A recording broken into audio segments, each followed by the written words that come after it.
أشهد أن لا إله إلا الله وحده لا شريك له وأشهد أن محمدا عبده ورسوله أما بعد فأعوذ بالله من الشيطان الرجيم بسم الله الرحمن الرحيم الحمد لله رب العالمين الرحمن الرحيم مالك يوم الدين إياك نعبد وإياك نستعين اهدنا الصراط المستقيم صراط الذين أنعمت عليهم غير المغضوب عليهم ولا الضالين هو الذي بعث في الأميين رسولا منهم يتلو عليهم آياته ويزكيهم ويعلمهم الكتاب والحكمة وإن كانوا من قبل لفي ضلال مبين وآخرين منهم لما يلحقوا بهم وهو العزيز الحكيم. Bu ayet-i kerimelerin meali şöyledir. Odur ki ummi cahil insanlardan birisini yüce bir peygamber gönderdi. O onlara ayetlerini okur ve onları pak eyler. Onlara kitap ve hikmetin talimatını verir. Onlar daha önce şüphesiz apaçık sapıklık içindeydiler ve onlardan diğerlere de onu göndermiştir. Onlar daha gelip bunlarla birleşemediler. O kamil hikmet sahibidir. 23 Mart günü Ahmediye cemaatinde Yevme Mesih-i Mahmud olarak tanınır. Dün 23 Mart günüydü. Biz şanslıyız. Allah-u Teala bize verdiği söze göre ve Resulullah sallallahu aleyhi ve sellem'in gaybi haberlerine göre göndermiş olduğu zamanın imamı Mesih-i Mevud ve vaat edilen Mehdi'ye inanmamızı bize nasip etti. 23 Mart günü 1889 günü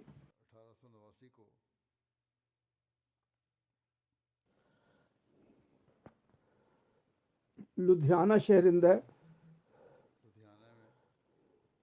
kendisi muhlislerden ilk biat aldı ve böylece muhlislerin bir cemaati kurulmuş oldu. Kur'an-ı Kerim'in Cuma suresinin ayetlerini okudum. Bunlarda Resulullah sallallahu aleyhi ve sellem'in gerçek kölesinin gelmesi ve onun vasıtasıyla bir cemaatin kurulması haber verilmiştir. Ayrıca Kur'an-ı Kerim'de daha başka ayetlerde vardır. Vaat edilen Mesih Aleyhisselatü Vesselam'ın gelişiyle ilgili. Bundan dışında hadislerde bile gelecek olan vaat edilen Mesih ve Mehdi'nin hakkında gaybi haberler vardır. Şu anda ben Hz. Mesih Maud Aleyhisselatü Vesselam'ın kelimelerinde Cuma suresinin bu ayetlerinin açıklamasını ve değişik alametler gelecek olan imamın zamanının alametleri beyan edilmiştir ve değişik gaybi haberler vardı ve daha sonra Mesih Maud Aleyhisselatü Vesselam'ın kendi iddiası neydi? Ben onlardan bugün bahsedeceğim özet olarak. Mesih Maud Aleyhisselatü Vesselam'ın kelimelerinde bunları ben ileri süreceğim. Ayetin detayında Mesih Maud Aleyhisselatü Vesselam şöyle diyor: bu ayetten anlaşılan bu şudur ki Allah-u Teala odur ki öyle bir zamanda Resul gönderdi ki insanlar bilgiden habersiz idiler. Dini hikmet dolu dini bilgilerden ki insanlar nefsi onların kemale ulaşın tamamen kaybolduydu. Nefsin ıslahının bütün yolları kapandıydı. Ve insanlar sapıklık içindeydiler. Yani Allah ve onun sırat-ı müstakimden uzak idiler. Öyle bir zamanda Allah-u Teala kendi Resulü'nü gönderdi. Bilgisiz. Ve o Resul onun nefislerini pak eyledi. Ve kitap ilmi ile onları doldurdu. Yani alametlerle, mucizelerle kesinlik mertebesine onları ulaştırdı. Ve Allah'u tanımak ile onların kalbini aydınlattı ve sonra dedi ki başka bir taife dahi vardır. Bir topluluk. O zaman son zamanda ortaya çıkacak. Onlar daha önce sapıklık içinde olacaklar ve bilgi ve hikmet ve yakinden uzak olacaklardır. O zaman Allah-u Teala onlara eshabların rengine getirecek. Yani eshablar ne gördülerse onlara da aynısını gösterecek. Şöyle ki onların sidikleri ve yakinleri bile eshabların sıdkı ve yakinleri gibi olacak. Ve hadis-i sahih'te vardır. Hz. Resulullah sallallahu aleyhi ve sellem bu ayetin tefsiri zamanında Salman Farsi'nin omuzu üzerine elini koydu ve buyurdu. لَوْ كَانَ الْاِيمَانُ مُعَلَّقًا بِالسُّرَيَّةِ لَنَالَهُ رَجُلٌ min Faris. Yani eğer iman İlker yıldızına kadar bile çıkmış olursa, gökyüzüne gitmiş olursa yine de Farsilerden bir adam onu geri getirecek. Bu şuna işaret ediyor ki adamın birisi son zamanda Farsiül asıl ortaya çıkacak. O zaman hakkında şöyle yazılıdır ki Kur'an gökyüzüne kaldırılacak. Bu çağdır Mesih Muhammed Aleyhisselam diyor ki Mesih Muhammed Aleyhisselam'ın zamanıdır bu. Kur'an gökyüzüne çıkmıştır yani amel kalkmıştır bu demektir ve bu zaman Mesih'in gelmesi zamanıydı ve Farsiül asıl bu odur ki adı vaat edilen Mesih'tir. Çünkü çarmıh saldırısı yani Hristiyanlık saldırısı ki onu kırmak için Mesih'in gelmesi lazım. O saldırı iman üzerindedir. Ve bütün bu etkiler Mesih'in zamanı için beyan edilmiştir ve yazılıdır. Bu saldırının insanların imanı üzerinde çok kötü etkisi olacak. O saldırıdır ki ona Deccali saldırı denilir diğer kelimelerde. Hadislerde vardır, asarda. Bu saldırı zamanında birçok insan Allah-u Teala'yı bırakacaklar. Ve birçok insanın iman sevgisi soğuyacak. Ve Mesih Muhammed Aleyhisselatü Vesselam'ın büyük işi imanı yenilemek olacak. Çünkü iman saldırıya uğramış olacak. Ve hadis levkânel imanu muallakan bundan ispat oluyor ki Farsül asıl imanı tekrar kurmak için gelecek. Onun için Mesih Maud Aleyhisselam ve Farsül asılın zamanı bile aynıdır ve iş bile aynıdır. Yani imanı tekrar kurmak. Onun için kesinlikle ispat edildi ki Mesih-i Mevud Farsül asıldır ve onun cemaati hakkında bu ayettir. Ve âkharîne minhum lemmâ yelhakû bihim. Bu ayetin anlamı şudur ki kemal sapıklıktan sonra hidayet bulan ve Resulullah sallallahu aleyhi ve sellem mucizelerini ve bereketlerini müşahede eden yalnız iki topluluk vardı. İlk eshablar Resulullah sallallahu aleyhi ve sellem eshabları. Onlar Resulullah sallallahu aleyhi ve sellem'in zuhurundan önce kapkaranlık içindeydiler. Sonra Allah-u Teala'nın lütfuyla onlar Resulullah'ın zamanını buldular ve mucizeleri gördüler kendi gözleriyle ve gaybi haberleri müşahede ettiler ve onlarda öyle bir değişiklik söz konusu oldu ki bir ruh olarak baki kaldılar. İkinci topluluk bu ayete göre eshablar gibidirler. Vaat edilen Mesih'in topluluğudur. Çünkü bu topluluk bile eshablar gibi Hz. Resulullah sallallahu aleyhi ve sellem'in mucizelerini görendir. ve karanlık ve sapıklıktan sonra hidayet bulandır. Ve ayet ahirine minhum'da burada minhum kelimesiyle eshablarla benzetme nimeti kendileri hakkında beyan edilmiştir. Bu da şuna işarettir ki nasıl eshab Rıdvanullah aleyhim ecmain Hz. Resulullah sallallahu aleyhi ve sellem'in mucizelerini nasıl onlar gördülerse ve gaybi haberleri gördülerse bunlar da müşahede edecekler ve aradaki zaman tam olarak bundan istifade etmeyecek. Bugünlerde aynısı yaşandı diyor.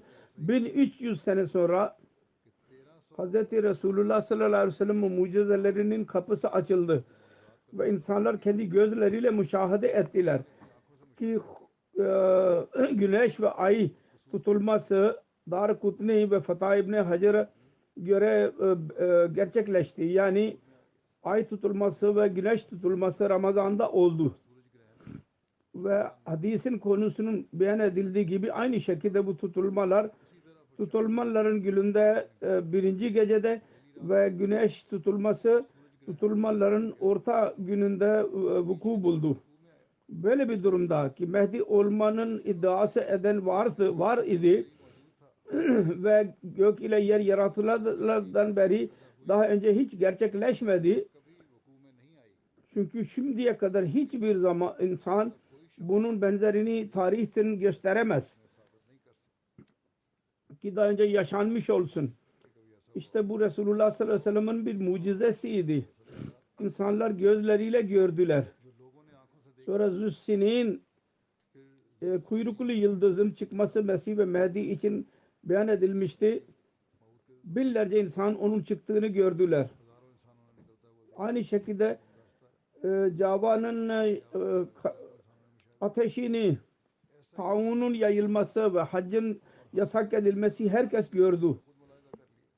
Demir yollarının hazırlanması, develerin boş bırakılması, bütün bunlar Resulullah sallallahu aleyhi ve sellem mucizeleriydi. Bu çağda aynı şekilde görüldü. Nasıl ki ashab Rıdvanullah aleyhim mucizeleri gördülerse, bu bakımdan, bu sebepten dolayı Allah-u Teala bu son topluluğa minhum kelimesiyle beyan etti ki işaret etsin ki mucizelerin muayenesinde bunlar da eshablar gibidirler. Düşünerek bakın. 1300 sene sonra Peygamberin yolunu kim buldu başka? Bu çağda bizim cemaatimiz ortaya çıktı. Birçok sebepten dolayı bu cemaat Eshab radıyallahu anhum ile benzemektedir. O mucizeleri görüyorlar. Bugün bile görüyorlar. Nasıl ki eshablar gördüler. Allah-u Teala'nın mucizelerini ve Allah-u Teala'nın yardımını alıyorlar. Nasıl ki eshablar aldılar. Allah yolunda insanların alayları ve kafir demek ve sövmelerinin sadmesine baş başadırlar. Bugün bile aynı durumdadır eshablar gibi. Allah-u Teala'nın mucizelerini ve hikmet talimatından pak hayat alıyorlar. Nasıl ki eshablar buldular. Bunun birçok örneği vardır. Onlardan birçok vardır ki gecede namazda ağlıyorlar. Secde yerlerini yaşlatıyorlar. Eshabların yaptıkları gibi birçok onlardan vardır ki doğru rüya görüyorlar. Ve ilham-ı ilahi geliyor onlar üzerine iniyor. Ashab radıyallahu anh'ın üzerinde indiği gibi. Onlardan birçok vardır ki kazandıkları mallarını Allah rızası için harcarlar. Eshablar yaptıkları gibi. Onlarda öyle birçok insan göreceksiniz ki ölümü hatırlıyorlar. Ve kalpleri yumuşaktır ve takva vardır kalplerinde. Eshabların sineti olduğu gibi. Onlar Allah-u Teala'nın topluluğudur. Allah-u Teala bunları korumaktadır ve günlerce onların kalplerini pak elemektedir ve onların göğüslerini iman ile doldurmaktadır ve gök mucizeleriyle onları çekmektedir. Nasıl ki eshabları çekiyor idiyse, kısacası bu cemaat içinde aynı bütün alametler vardır ki ahirine minhum kelimesinden anlaşılmaktadır. Ve kesin idi ki Allah-u Teala'nın buyurduğu bir gün tamamlansın. Dedi ki ahirine minhum ayette şu dahi işaret vardır. Bu cemaat Mesih Maud Aleyhisselatü Vesselam'ın cemaati eshablarıyla benziyor. Aynı şekilde bu cemaatin imamı bile zilli şekilde bir gölge olarak Resulullah'a benziyordur. Hz. Resulullah sallallahu aleyhi ve sellem bizzat kendisi Mehdi Mevud'un sıfatını beyan etti.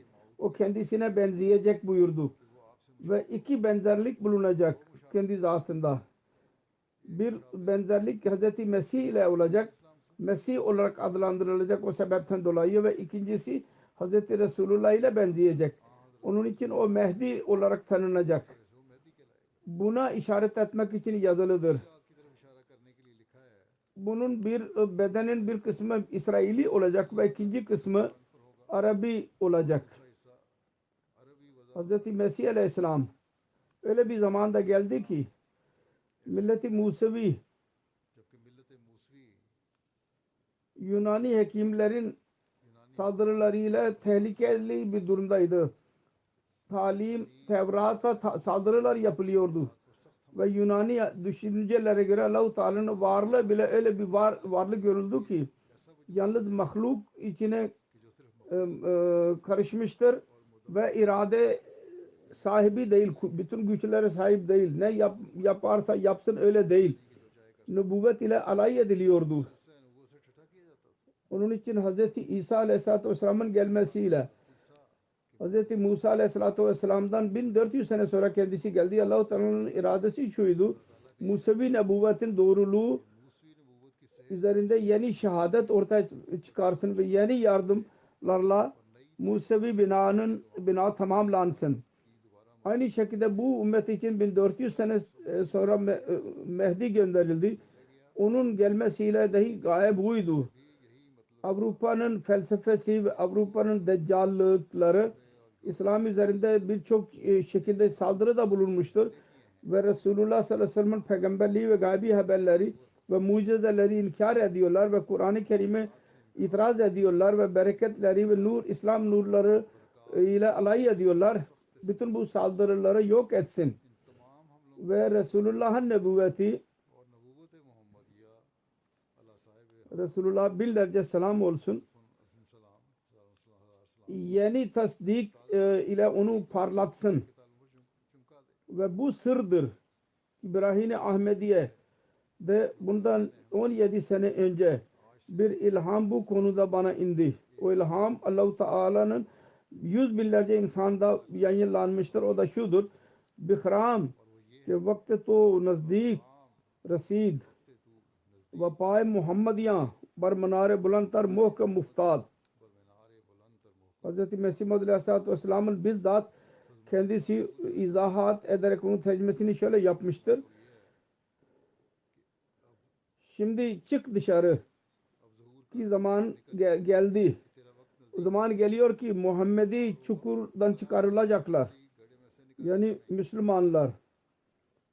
Ve yüksek bir minare üzerinde onlar ayağı olacak. Sonra dedi ki Pak Muhammed Mustafa, Nebiyon ka serdar. Allah-u Teala senin bütün işlerini temizleyecek ve senin bütün muratlarını sana verecek. Rabbul Afvac buna dikkat edecek. Bunun muddası şudur. Gayesi. Allah-u Teala Allah'ın kitabıdır Kur'an-ı Kerim. Ve iyi düşünün. Benim mucizelerimle ne Allah-u Teala diyor ki ne istenilmiştir. Ben beyan ettim daha şimdi. Bu gaye için Hz. İsa Aleyhisselatü Vesselam geldiydi. Ki taksim zamanında yeni alametlerle Tevrat'ı tasdik eylesin. Ve bu gaye için Allah-u Teala beni gönderdi. Ki ben yeni mucizelerle Kur'an-ı Kerim'in doğruluğunu insanlara belli edeyim. Buna ilham-ı ilahide işaret vardır. Pay Muhammediyan bar manare bulantar muhkam uftad. Ve bu ikinci ilham İbrahim Ahmediye'de vardır. Ar-Rahmanu allamal Kur'an letunzira kavman ma unzira abahum ve letastabina sabilul mucrimin. Kul inni umirtu ve ana avvalul mu'minin. Allah-u Teala'nın Rahman Allah sana Kur'an öğretti. Babaları, ataları uyarılmamış olan insanları uyarasın diye. Ve suçluların yolu açılsın. Yani Allah-u Teala'nın hücceti onlar üzerinde tamamlansın. Sonra dedi ki de ki ben Allah tarafından geldim. Ve ben ilk inananlardan inanan benim. birisi desin ki İsa Nebiullah olarak Tevrat'ın tasdiki için geldi. Ona mukabil senin şehadetin ne anlamı vardır? O Nebiullah idi. Tevrat'ın tasdiki için sen nasıl Kur'an-ı Kerim'in şehadeti için geldin? Dedi ki burada bile tasdiki hakiki için, gerçek tasdik için bir nebi gerekliydi. İnsanlar diyorlar ki burada yeni tasdik için nebi gerekliydi. Onun cevabı şudur. İslam'da bu peygamberlerin kapısı açıktır. Şeriat ile birlikte gelen serbest peygamberlik gelemez. Allah-u Teala der ki velakin Resulullah ve Khataman Nebiyyin. Bu hadiste vardı la nebiyye badi. Buna rağmen Hz. İsa Aleyhisselatü Vesselam'ın vefatı ispat edilmiştir. Onun tekrar gelmesi boş bir bekleyiştir. Kur'an diyor, hadis diyor, ispat oldu ki Mesih Aleyhisselatü Vesselam'ın vefatı oldu, gerçekleşti. Onun için bu artık tamamen boş bir ümittir ki başka birisi gelecek Mesih. Ve eğer bir yeni peygamber gelse, eski ve yeni, bizim peygamberimiz Hatemul Resul nasıl olacak? Hatemul Enbiya Hatm-ı Nübüvvetinden dışarı çıkarak gelecek. Ve iyi vilayet ve mukalemenin kapısı kapanmamıştır. Anlamı yalnız şudur. Yeni alametlerle din tasdik edilsin ve doğru dine şehadet edilsin. Onun için Allah-u Teala'nın alametleri peygamberler vasıtasıyla olsun yahut veli vasıtasıyla onların hepsi aynı derecededir. Çünkü onları gönderen aynıdır. Onun için öyle düşünmek cehalettir. Ki eğer Allah-u Teala peygamberlik eliyle, peygamberlik vasıtasıyla yardım ederse onun kuvveti daha fazla olur. Eğer veli vasıtasıyla olursa onun şanı az olacak. Bazı öyle İslamiyet'in talimat yardımı için öyle mucizeler gerçekleşiyor ki bir nebi ve veli bile olmuyor. Eshab-ül Fil'in olduğu gibi. Bu musallemdir. Nebi olmazsa veli vasıtasıyla olabilir. Veli olmazsa yine Allah-u Teala mucize gösterebilir. Eshab-ül Fil'in mucizesini gösterdiği gibi. Bu musallemdir ki velinin kerameti nebi metbuğun mucizesidir. Hangi nebiye tabi ise onun mucizesidir. Keramet mucize ise ayrıca hadise sahiden sabittir. Muhaddis bile nebi ve resuller gibi Allah-u Teala mursellerinin içindedir. Bu dahi bir delildir. Muhaddis bile nebilere katılmıştır. Buhari'de vardır. Ma arsalna min resulin ve la nebiyyin ve la muhaddasin. Bunun kiraatini okuyunuz. Ayrıca başka bir hadis vardır. Ulema-u ümmeti Enbiya-i Bani İsrail. Sufiler kendi mukaşifelerle bu hadisi Resulullah sallallahu aleyhi ve sellem'den doğruladılar. Tasdik ettiler. Bu da unutulmasın ki Mesih hakkında Nebi kelimesi dahi vardı Sahih Müslim'de. Nebi yoktur diyorsunuz. Önce veli sonra dedi ki Mesih Maud hakkında Nebi kelimesi hadiste vardır. Yani mecaz ve istiare olarak Nebi olacak. Onun için Berahin Ahmediye'de bu kelimeler benim hakkımda vardır. Bu gibi kelimeler. Bu ilhamdır. Huvellezî arsala Resûlehu bil huda. Burada Resul'den murad benim. Bu aciz. Mesih Maud Aleyhisselam. Sonra bakın Berahin Ahmediye'de bu ilham Celiyullah fi hulelil enbiya vardır. Onun tercümesi şöyledir. Allah-u Teala'nın Resulü nebilerin elbiseleri içinde. Siz diyorsunuz ki nebi değil. Hadiste de vardır. Bana da Allah diyor nebisin sen. Burada benim adım Resul kondu ve nebi kondu. Onun için Allah-u Teala bu isim kendisine verdiyse onu ama insanlardan saymak küstahlıktır. Allah-u Teala'nın şehadetleri zayıf sayılamaz.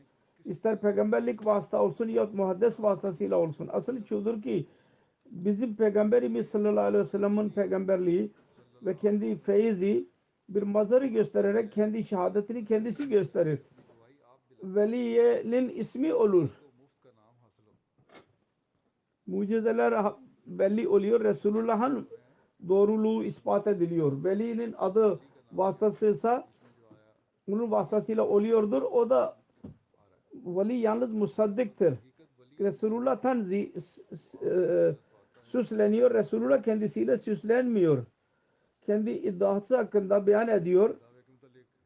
Allah-u Teala zamanın bugünkü durumunu görerek ve yeri değişik sapıklıklarla dolu görerek beni hak tebliği ve ıslah için gönderdi. Bu çağ bile öyleydi ki bu dünyanın insanları 13. yüzyıl ile tamamlayarak 14. yüzyıla girdiler.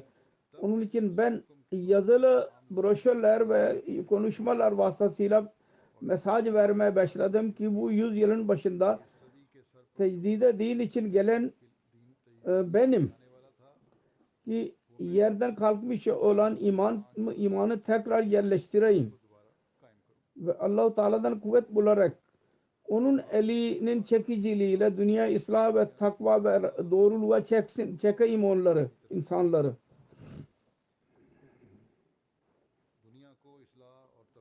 Ve onların inanç hatalarını düzelteyim ve birkaç sene geçti ki Allah-u Teala vahiy indirdi.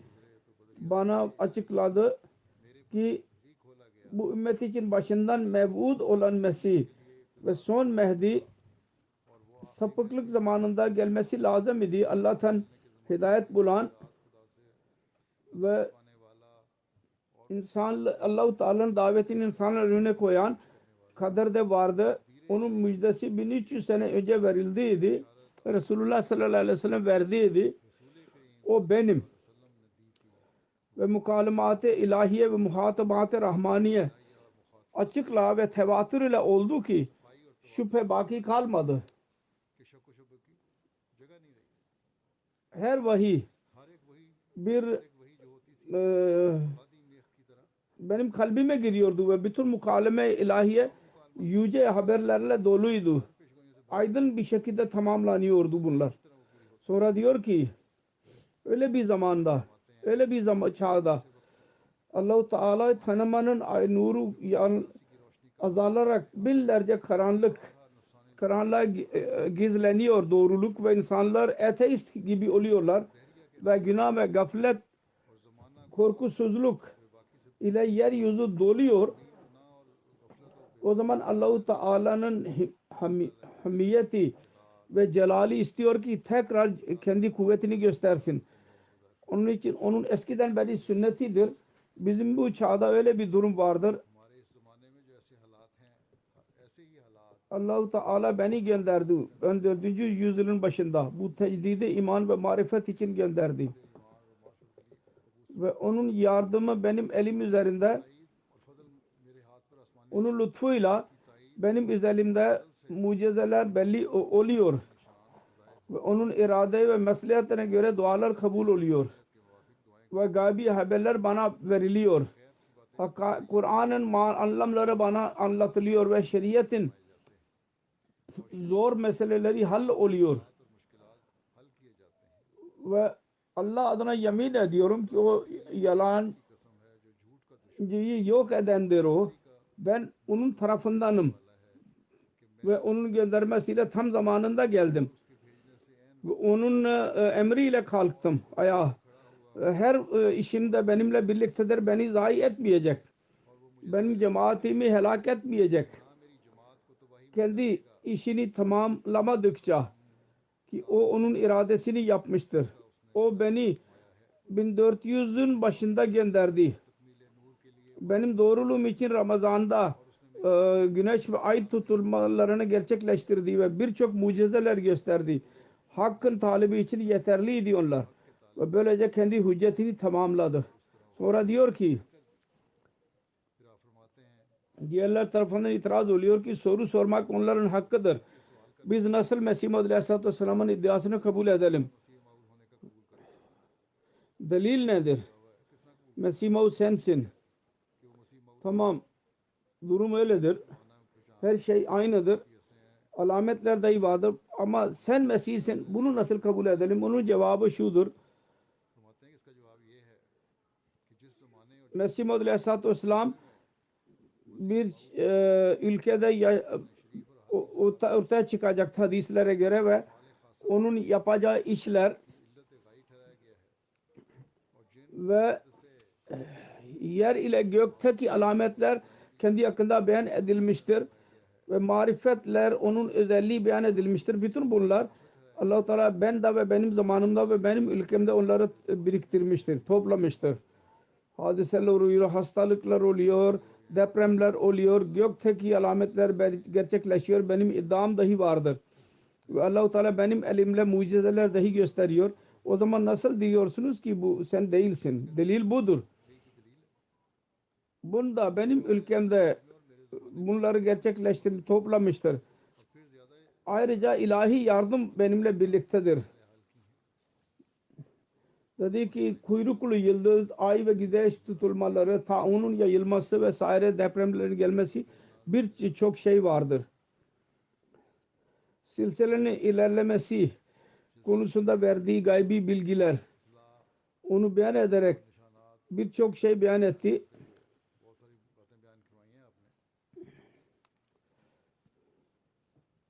Birçok kitap yazmıştır bu konuda, daha önce de söylediğim gibi. Bir iki şeyi ben ileri süreyim. Mesih Muhammed Aleyhisselam şöyle diyor. Yüce bir nişan budur ki bundan 23 sene önce Berayn-ı Ahmediye'de bu ilham vardır. İnsanlar çaba sarf edecekler ki bu cemaati yok etsinler. Bugüne kadar çaba sarf ediyorlar. 130 sene geçti aradan. 132 sene. Ve her plan kuracaklar ve ben bunu çoğaltacağım ve başarıya ulaştıracağım ve bir ordu haline gelecek ve kıyamete kadar üstün çıkacaklar. Ve insanlar uzak yerlerden gelecekler ve her taraftan mal yardımı gelecek. Evini genişlet. Bu hazırlık güneşte vardır. Şimdi bu o zamanın alameti vardı. Şimdi tamamlanıyor. İnsanlar onu görüyorlar. Ama inkar edenler diyorlar ki hiçbir alamet gerçekleşmedi diyorlar. Söylediğim gibi onun detayları çoktur. Birkaç tane bahsedeyim. Bilgisel alametler ve yardımlar konusunda şöyle diyor. Bir defa bir Hindu kadiyana bana geldi. Adını ben hatırlamadım.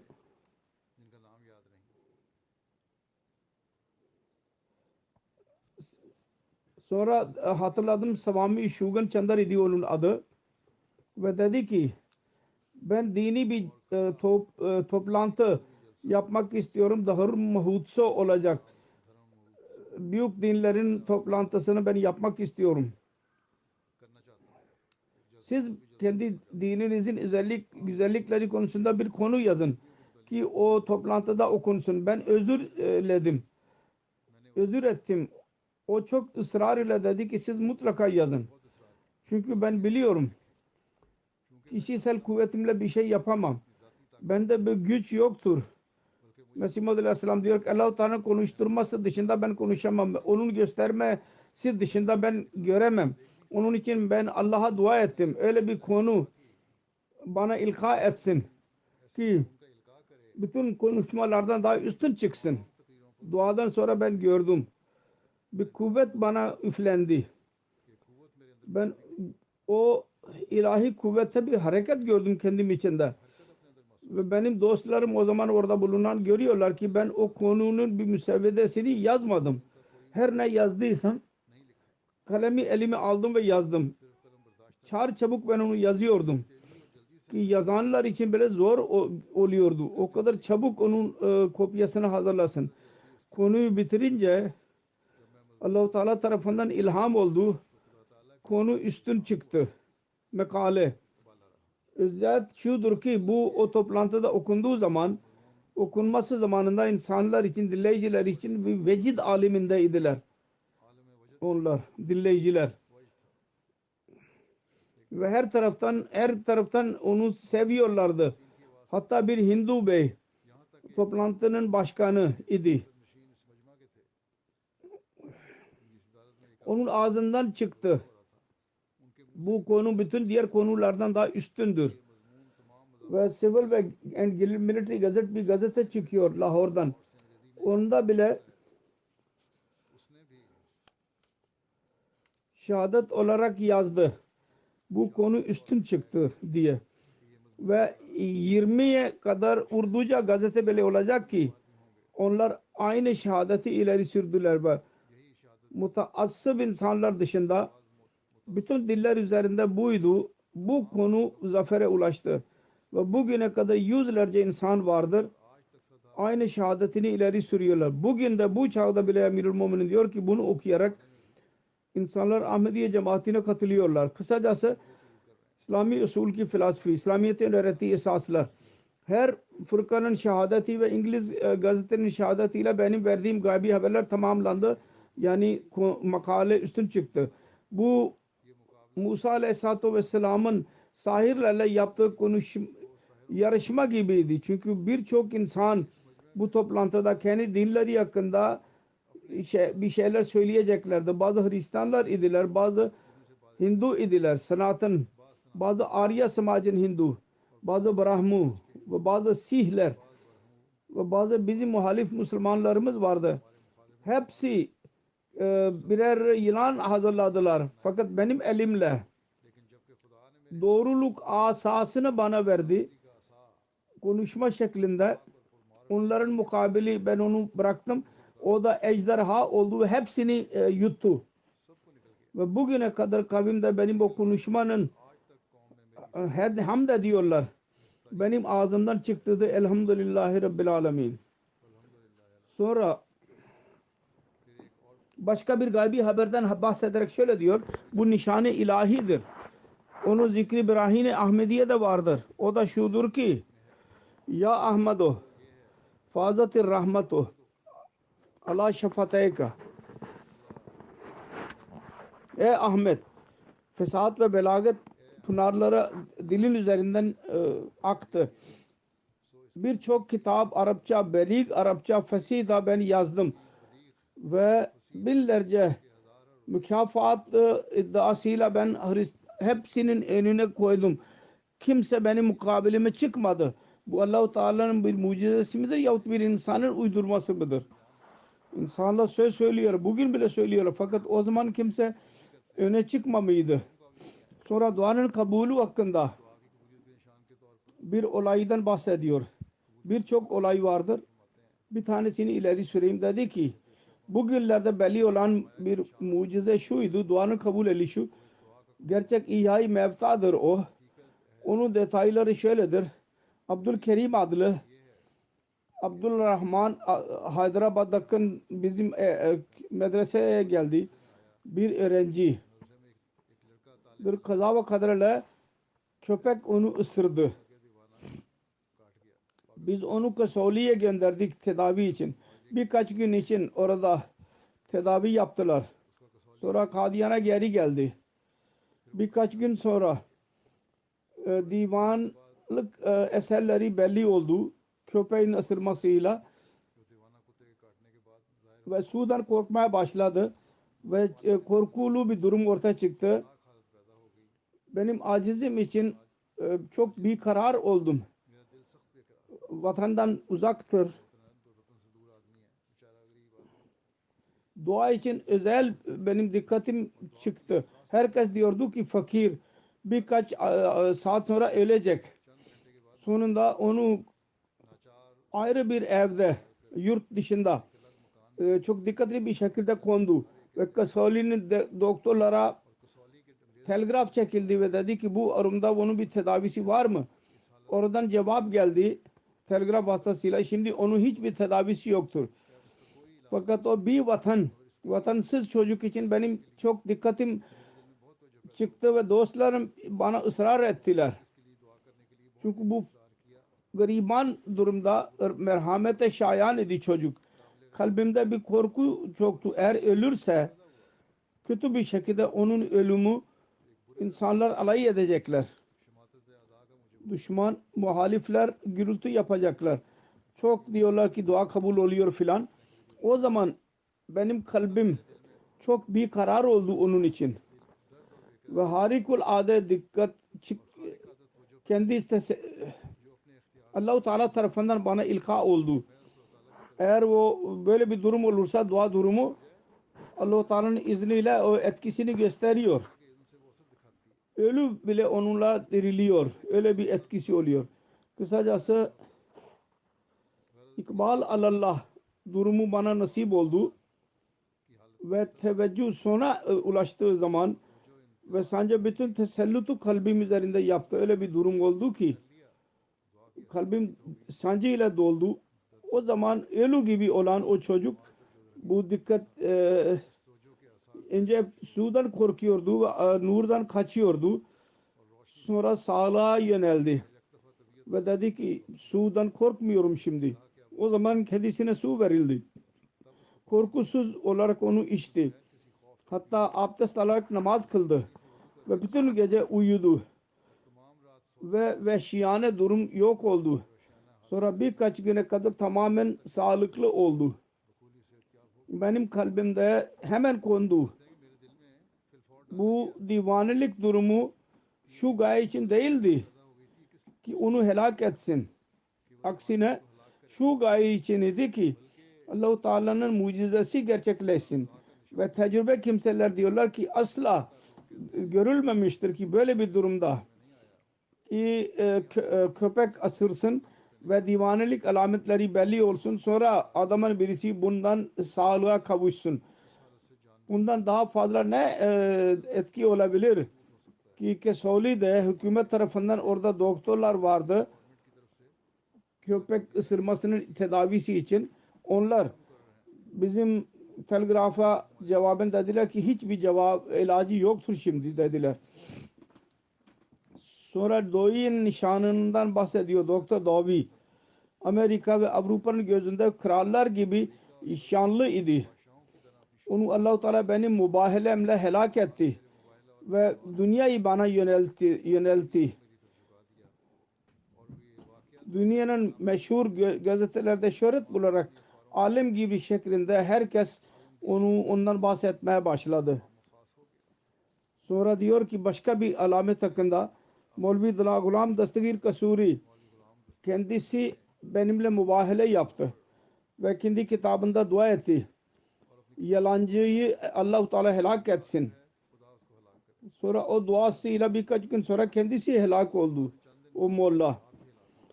Bu ne kadar mollalar için mucize idi eğer onu anlasaydılar. Sonra başka bir alamet hakkında diyor ki Allah-u Teala'nın yardımı nasıl kendisinden yana idi. Diyor ki her karar veren Mevlevi Gulam Dastagir Kasuri'nin kitabını görerek görebilir ki nasıl kendisi benimle mübahale yaptı ve Feyz-i Rahmani adlı kitapta onu yayınladı. O Molla'nın zikridir. Feyz-i Rahmani da onu yayınladı.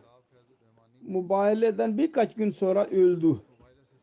Ve nasıl Çırağıddin Cammu mübahale yaptı ve dedi ki aramızdan yalancıyı Allah helak edecek. Sonra ondan birkaç gün sonra taun ile iki oğluyla birlikte helak oldu Cammu'dan. Sonra diyor ki benim üzerimde benim kavmim birçok itiraz ediyor bana. Onların itirazlarının aldırış etmiyorum ve imansızlık olacak ki onlardan korkarak ben doğruluk yolunu bırakayım. Onların kendilerini düşünmeleri lazım. Allah-u Teala bir taraftan basiret verdi ve kendisi ona yol gösterdi. Ona mukaleme ve muhatabe ile müşerref etti. Şeref verdi ve binlerce mucize, keramet onun doğruluğu için gösterdi. Nasıl bir muhalifin zanlarını bir şey zannederek insan doğruluktan yüz çevirsin. Ben insanların sözlerinden etkilenerek doğruluğu bırakamam. Ben aldırış etmiyorum. İç ve dış insanlar bana alay ediyorlar. Yeriyorlar.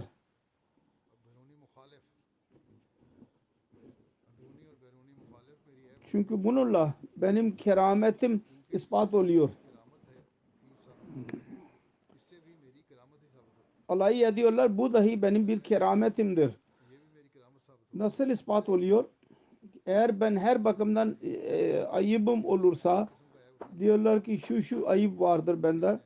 Eğer bu ayıp bende varsa ve onlara göre ben sözü bıraktım ve yalancıyım ve deccalım ben ve iftira edeceğim ve hainim ve haram yiyen birisiyim ve fesad ve fitne yaratan fasık ve facir birisiyim.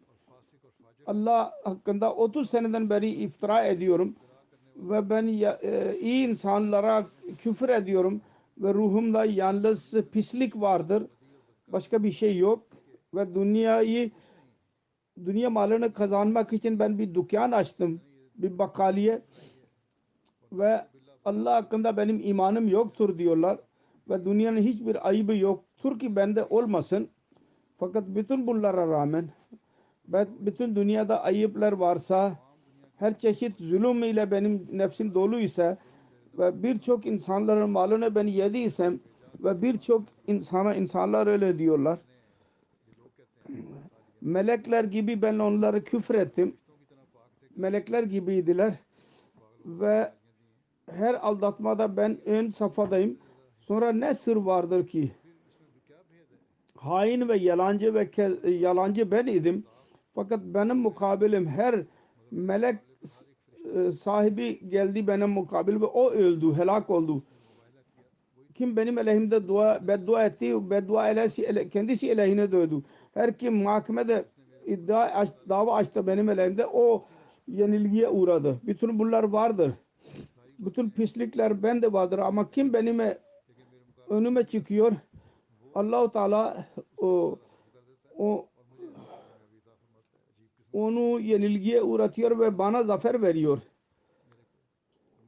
Hakikatul vahiy da beyan ediyor Mesih Muhammed Aleyhisselam. Mutlaka göreceksiniz. Bunda birçok vermiştir. Birisi okursa birçok şey orada görecek inşallah. Şu olmalıydı. Öyle mukabele zamanında ben helak olayım.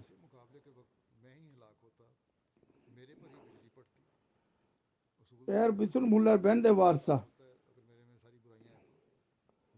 hiçbir insanın önüne çıkmam lazım değildi.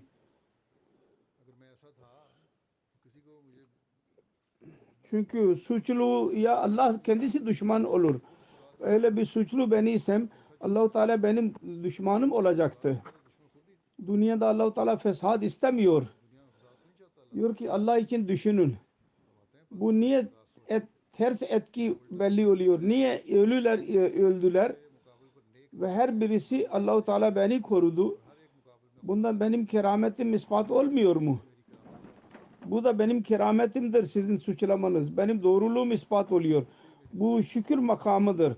Ki bana isnat edilen pislikler benim kerametimi ispat ediyorlar. Her neyse bu birkaç örnek ben verdim. Mesih Muhammed Aleyhisselatü Vesselam ile alakalı olarak özet olarak beyan ettim. Ki bugünkü muhalifler kendi kitaplarını okusunlar. Kendisiyle birlikte Allah-u Teala'nın yardımını görsünler. Söylediğim gibi birkaç kitap vardır hakkında. Zamanın ihtiyacını görsünler. Zamanın ihtiyacına göre itiraz eden ulemalar bile kabul ediyorlar. Ki bu çağ Musa ve Mehdi'yi bekliyor. Fakat yine rağmen Allah-u Teala tarafından gelmiş olan zatı inkar ediyorlar kendileri. Amme Müslümanlara dahi saptırıyorlar.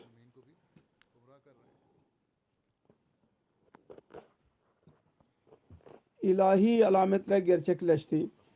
Resulullah sallallahu aleyhi ve sellem'in gaybi haberleri gerçekleşti. Fakat yine de bunlar şanssızlığını çağırıyorlar. Buna bakmıyorlar. Bugün Müslümanlar eğer bu gerçeği anlarlarsa ki gelecek olan vaat edilen Mesih ve Mehdi geldi ve Resulullah sallallahu aleyhi ve sellem'in gerçek aşığı ve gerçek kölesi budur ve onun biatine girmek Resulullah sallallahu aleyhi ve sellem'in buyruğuna göre gereklidir. Ve kamil vefa ile onun biatine girerlerse Müslümanlar dünyada üstünlüklerini kabul ettirebilecekler. Yoksa durumları aynen böyle kalacak. Ve Allah-u Teala'nın lütuflarını cezbedenler olabilirler kendisine inandıktan sonra. Allah-u Teala onlara akıl ve akıl versin. Ramazan'da Ahmediler kendileri için Ahmediler dua edecekler. Cemaatin her fitneden korunmak için dua edecekler. Orada Müslüm ümme için bile dua edin. Allah-u Teala onların gözlerini açsın ve karanlıklardan onları çıkarsın ve onlara bilgi versin ki Resulullah sallallahu aleyhi ve sellem'in hatm-i nübüvvet makamını gerçek manada anlayanlar olsunlar. Bu bilgi onlara nasip olsun ki onu tam olarak bilen Hz. Mirza Ghulam Ahmad Kadiyani vaat edilen Mesih ve Mehdi'dir ancak ve kendi cemaatidir tam olarak onu anlayan. Pakistan'ın Ahmedilerin özellikle kendi ülkeleri için dua etmeleri lazım. Pakistanlı Ahmediler için bile dua etmeleri lazım. Yüce Allah fitneyi seven yaramaz bencil liderlerden ülkeyi korusun. Aynı şekilde Burkina Faso Ahmedileri için dua edin. Allah-u Teala onları her şerden korusun. Bangladeş'in Ahmedileri özellikle dua edin. Her cuma orada bir tehlike oluyor. Ahmediler için dua edin. Allah-u Teala her Ahmedi'yi her şerden korusun. Ve her Ahmedi'ye sebat versin. İman ve yakinde ilerletsin. Dünyanın helaketi için dua edin ki korunsunlar. Bugünlerdeki durum ateş çukuru üzerindedirler. Zahiri savaşlara dahi ilerliyorlar ve ahlak pislikleri dahi sona ermiştir. Allah-u Teala'yı bırakıyorlar bunlar. Allah-u Teala'nın gadabını bunlar çağıran olmasınlar. Allah-u Teala bunların üzerinde azap inmesin. Allah-u Teala Ahmedileri her şerden korusun. Ahmedileri kendi görevini yapmaları nasip eylesin. Ve her çeşit afetlerden onları koruyarak kendi koruması altına alsın. Şunu da ilan edeyim. Yarın 23 Mart'tan haftada internasyonel vardı. Şimdi günlük al-fazıl haline gelmiştir. Onun için çoklukla orduca okuyanlar onu okusunlar ve satın almaları lazım. Allah-u Teala bundan feyiz bulmak nasip etsin ve al-fazılda yazanlar en güzel konu makaleler yazanlar olsunlar.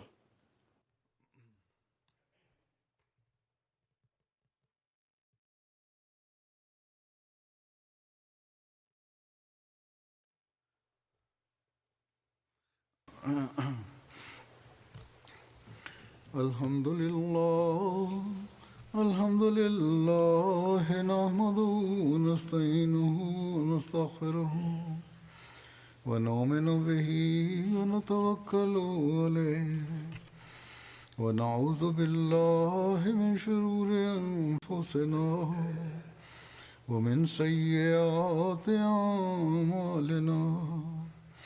من يهده الله فلا مضل له ومن يضلل فلا هادي له ونشهد أن لا إله إلا الله ونشهد أن محمدا عبده ورسوله عباد الله رحمكم الله إن الله يأمر بالعدل والإحسان وإيتاء ذي القربى وينهى عن الفحشاء والمنكر والبغي يعظكم لعلكم تذكرون اذكروا الله يذكركم وادعوه يستجب لكم ولذكر الله أكبر